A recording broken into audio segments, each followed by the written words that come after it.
আসসালামু আলাইকুম। বাংলাদেশ বেতার, রাজশাহী। স্থানীয় সংবাদ পড়ছি গোলাম মর্তুজা হেনা। রাজশাহী সিটি কর্পোরেশনের প্রশাসক মাহফুজুর রহমান রিটন বলেছেন, প্রধানমন্ত্রী তারেক রহমানের উদ্দেশ্য জনগণের সেবা করা, সেই অনুসারে কাজ করা হচ্ছে। বর্ষার সময় নগরীর ড্রেনেজ সিস্টেমে অব্যবস্থাপনার কারণে পানি জমতে দেয়া হবে না।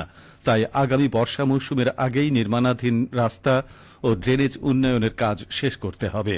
এজন্য সংশ্লিষ্ট কর্মকর্তা ও ঠিকাদারদের নির্দেশনা দেয়া হয়েছে। আজ দুপুরে রাজশাহী মহানগরীর বর্ণালী মোড় থেকে হেতেমখা বড় মসজিদ পর্যন্ত ব্যস্ততম সড়ক উন্নয়নের কাজ সরেজমিনে পরিদর্শন শেষে তিনি একথা বলেন। এ সময় তিনি ব্যস্ততম এই সড়ক উন্নয়নের থেমে থাকা কাজ দ্রুত শেষ করতে প্রকৌশলী ও সংশ্লিষ্ট ঠিকাদারদের নির্দেশনা প্রদান করেন। এর আগে রাসিক প্রশাসক বর্ণালী মোড়ের পেছনের রাস্তা পরিদর্শন করেন। এরপর হেতেমখা ছোট মসজিদ হয়ে হেতেমখা বড় মসজিদ মোড় পর্যন্ত সড়কটি সরেজমিন পরিদর্শন করেন। এলাকাবাসীর বিভিন্ন সমস্যার কথা মনোযোগ সহকারে শোনেন এবং সমস্যা সমাধানে সংশ্লিষ্টদের নির্দেশনা দেন তিনি।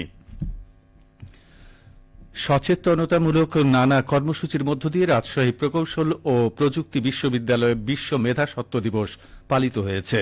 দিবসটি উপলক্ষে আজ রুয়েট প্রাঙ্গণে এক বর্ণাঢ্য র্যালির আয়োজন করা হয়। র্যালিটি প্রশাসনিক ভবনের সামনে থেকে শুরু হয়ে ক্যাম্পাসের প্রধান সড়ক প্রদক্ষিণ করে।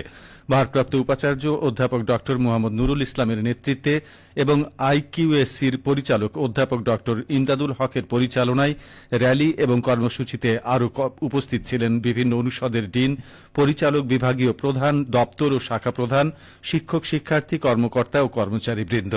মানুষের জীবনকে পেটেন্ট, ট্রেডমার্ক কিংবা কপিরাইট কিভাবে প্রভাবিত করে এবং সৃষ্টিশীল মানুষ ও বিজ্ঞানীদের কাজ কিভাবে সমাজের উন্নয়নে অবদান রাখছে, এসব বিষয়ে জনসচেতনতা বৃদ্ধির লক্ষ্যে দিবসটি পালন করা হয়।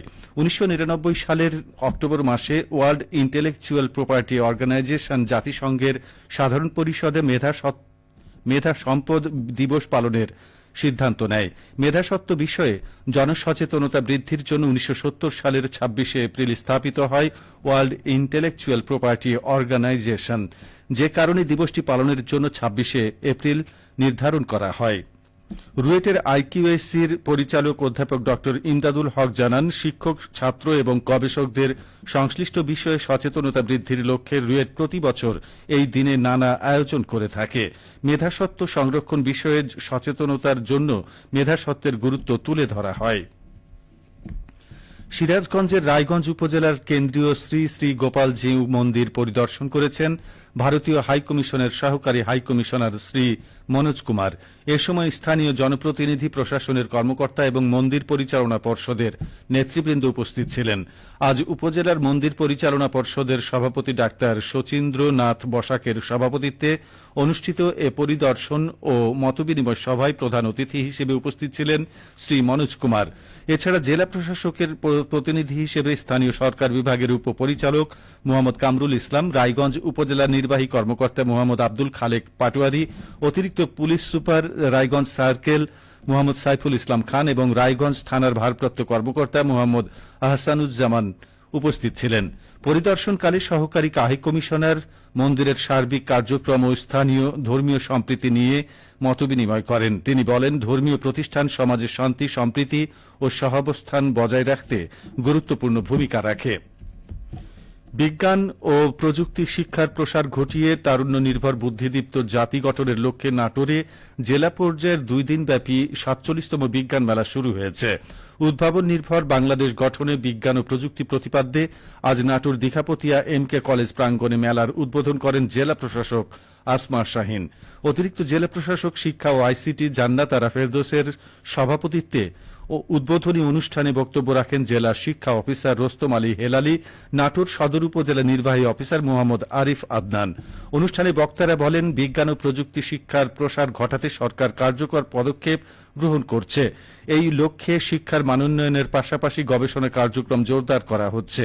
বিজ্ঞান ও প্রযুক্তি শিক্ষার মাধ্যমে আগামীতে বুদ্ধিদীপ্ত জাতিতে পরিণত হবে বাংলাদেশ। মেলায় 7টি উপজেলা থেকে বিজয়ী শিক্ষা প্রতিষ্ঠানের শিক্ষার্থীরা তাদের উদ্ভাবিত বিজ্ঞান প্রকল্প প্রদর্শন করছে। মেলায় শিক্ষার্থীদের জন্য বিজ্ঞান বিষয়ক সেমিনার, অলিম্পিয়াড ও কুইজ প্রতিযোগিতা আয়োজন করা হয়েছে। আগামীকাল মেলা শেষ হবে। সবশেষে আবহাওয়া। আজ রাজশাহীতে সর্বোচ্চ তাপমাত্রা ছিল 32.8 ডিগ্রি এবং সর্বনিম্ন 25.2 ডিগ্রি সেলসিয়াস। বিকেল 3টায় বাতাসে আপেক্ষিক আর্দ্রতার পরিমাণ ছিল 69%। রাজশাহী ও পার্শ্ববর্তী এলাকায় আজ সূর্যাস্ত সন্ধে 6টা32 সংবাদ শেষ হল। আমাদের পরবর্তী স্থানীয় ইংরেজি সংবাদ সন্ধে 6টা5।